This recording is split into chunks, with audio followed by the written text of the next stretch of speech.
বাংলাদেশের মানুষরা 36 দিনে না, আপনারা খেয়াল করে দেখবেন, বড়জোর 15 দিনে সেই স্বৈরাচারী ফ্যাসিস্ট শাসককে উৎখাত করেছে, বাংলাদেশ থেকে বিতাড়িত করেছে। আজকে আমরা সেই অসীম সাহসের যুদ্ধে নারায়ণগঞ্জবাসীর যে আত্মত্যাগ, আপনাদের রেজওয়ানা বলেছে আপনাদের 21 জন শহীদ হয়েছে, এই নারায়ণগঞ্জের মাটিতে 56 জন শহীদ হয়েছে, 3.5 শতাধিক মানুষ আহত হয়েছে, এবং 5ই আগস্ট যারা আপনার গণভবনের দিকে অসীম সাহসে নিজেকে আত্মত্যাগের মহিমাতে প্রতিজ্ঞায় দৃঢ় হয়ে ছুটে গিয়েছিল, নারায়ণগঞ্জবাসীও তাদের মধ্যে ছিল। আমরা শ্রদ্ধা করে নারায়ণগঞ্জবাসীর সেই অবদানের কথা স্মরণ করি। আজকে আমাদের এখানে গণপূর্ত মন্ত্রণালয় থেকে, সংস্কৃতি মন্ত্রণালয় থেকে, স্বাস্থ্য মন্ত্রণালয় থেকে, শিক্ষা মন্ত্রণালয় থেকে, সমস্ত মন্ত্রণালয় থেকে বিভিন্ন কর্মসূচি নেওয়া হচ্ছে। আমাদের শহীদ ভাইরা যারা আছেন, যারা পরিবার আছেন, আহত যারা আছেন, তাদের স্মরণ করে, সম্মান করে, শ্রদ্ধা করে। এর সাথে সাথে আপনাদের মনে সবসময় একটা আরতি থাকে, একটা প্রয়োজন থাকে, এত বড় গণহত্যা হলো, এত বড় মানবতার বিরুদ্ধে অপরাধ হলো, এমন ভাবে আমাদের লোকদেরকে হত্যা করা হলো, এমন ভাবে আমাদের ভাইদের চোখ নিয়ে নেওয়া হলো, অঙ্গহানি করা হলো, জঘন্য বিভৎস নির্মম হত্যাকাণ্ডের বিচার কোথায়? আমি আপনাদেরকে দৃঢ় কণ্ঠে জানাতে চাই, বিচার পূর্ণ গতিতে এগিয়ে চলেছে, কোন রকম ওখানে কোনো গাফলতি থাকবে না। ইনশাআল্লাহ বিচার যেই গতিতে এগিয়ে চলেছে, আন্তর্জাতিক অপরাধ ট্রাইব্যুনালে ইনশাআল্লাহ যেই গতিতে বিচার এগিয়ে চলেছে, আমি দৃঢ়ভাবে বিশ্বাস করি আমাদের সরকারের শাসন আমলেই এই হত্যাকাণ্ডের বিচার হবে। এছাড়া আইসিটি ছাড়াও এখানে আপনার বিভিন্ন যে অপরাধ আদালত রয়েছে, ক্রিমিনাল কোর্ট রয়েছে, সেখানে বিভিন্ন মামলা করা হয়েছে। আমি এখানে এসে খোঁজ দিয়েছি মামলাগুলোর। আমাকে এখানে যে পুলিশের দায়িত্বে আছেন এসপি সাহেব, উনি বলেছেন অনেকগুলো মামলার তদন্তের অনেক অগ্রগতি হয়েছে। ওনারা, আমি ওনাদেরকে রিকোয়েস্ট করেছি আপনারা চেষ্টা করেন 5ই আগস্টের আগেই মামলাগুলো চার্জশিট দেওয়ার জন্য। ওনারা আমাকে অ্যাসিওর করেছেন যে অনেকগুলো মামলার ওনারা চার্জশিট দিতে পারবেন। চার্জশিট দেওয়া মাত্র আমরা বিবেচনা করে দেখব, চার্জশিট দেওয়ার পর বিচারের প্রক্রিয়া শুরু হয়। বিচারকে ত্বরান্বিত করার জন্য প্রয়োজন হলে আমরা দ্রুত বিচার আইনে এই সমস্ত অপরাধের বিচার করব। আপনাদের এখানে আমাকে একজন শহীদ, আমাদের এক সন্তানের পিতা এখানে, মা এখানে কমপ্লেইন করেছেন বা বলেছেন, আপা আপনি বলেছিলেন, উনি বলেছিলেন উনি মামলা করবেন না। তো আমি কেন মামলা করবেন না এই জিনিসটা কিন্তু আপনাদেরকে খতিয়ে দেখতে হবে। আপা আপনার নাম কি? আপা মামলা হচ্ছে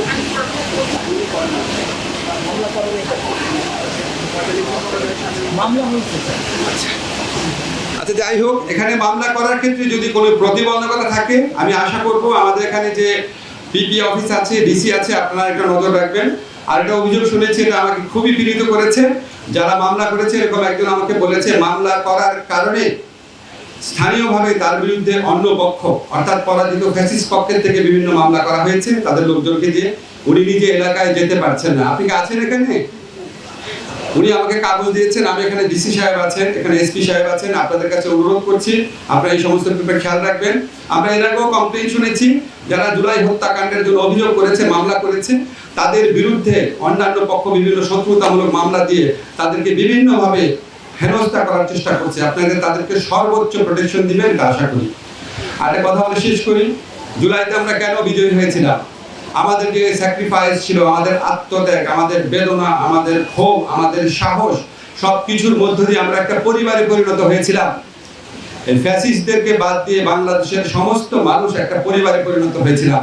আমাদের সেই পরিবার, আমাদের সেই ঐক্যকে ধরে রাখতে হবে, এবং এই ঐক্যকে ধরে রাখলে আজকে আমাদের গৃহার মন্ত্রী বলেছেন, আদিল ভাই বলেছেন যে আমরা কি বাংলাদেশ গড়তে চাই, বৈষম্যহীন, শোষণহীন নতুন একটা বাংলাদেশ গড়তে চাই, যেখানে প্রকৃত গণতন্ত্র থাকবে, যেখানে কোনো শাসক এসে অপশাসকে পরিণত হবে না, যেখানে প্রকৃত গণতন্ত্র থাকবে। আমাদের এই ঐক্য ধরে রাখতে পারলে অবশ্যই আমরা সেই কাঙ্ক্ষিত লক্ষ্যে পৌঁছাতে পারবো। একটা ছোট্ট অনুরোধ করে শেষ করি, আপনারা জানেন স্থানীয়ভাবে নানান ধরনের আইন শৃঙ্খলা লঙ্ঘনকারী বিশৃঙ্খলার ঘটনা ঘটছে, ভয়াবহ হত্যাকাণ্ড ঘটছে, চাঁদাবাজির ঘটনা ঘটছে। জুলাইয়ের সময় আপনারা যে ঐক্যবদ্ধভাবে থেকে এই মহাপরাক্রমশালী ফ্যাসিস্ট শক্তিকে পরাজিত করেছিলেন, অবশ্যই আপনারা ঐক্যবদ্ধ থাকলে চাঁদাবাজদের প্রতিরোধ করতে পারবেন। আমাদের সরকারের দায়িত্ব থাকবে, পাশাপাশি আপনারা স্থানীয় যারা চাঁদাবাজ আছে, লুটেরা আছে, তাদের বিরুদ্ধে রুখে দাঁড়াবেন। ইনশাআল্লাহ প্রশাসন আপনাদেরকে সহযোগিতা করবে। আপনাদের সবার প্রতি আবার সম্মান ও শ্রদ্ধা জানিয়ে, শহীদ পরিবারে যারা আছেন তাদের প্রতি বিশেষ শ্রদ্ধা জানিয়ে এবং আচ্ছা, আমি আপনাদের বক্তব্য শুনেছি। ওনারা যেটা বলছেন চাঁদাবাজের বিরুদ্ধে রুখে দাঁড়ালে আপনাদের কাছে ওনারা আরো বেশি হেল্প চান। আপনারা আশা করি আরো বেশি হেল্প করবেন। আমরা যারা শহীদ পরিবার আছে আপনাদের সবার প্রতি আমার সশ্রদ্ধ সালাম জানিয়ে আমি আর বক্তব্য শেষ করছি।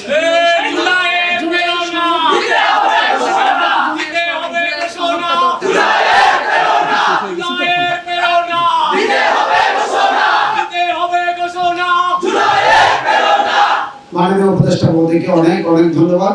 আমরা অনুষ্ঠানের শেষ পর্যায়ে জুলাই গণ অভ্যুত্থানের মহান জুলাই গণ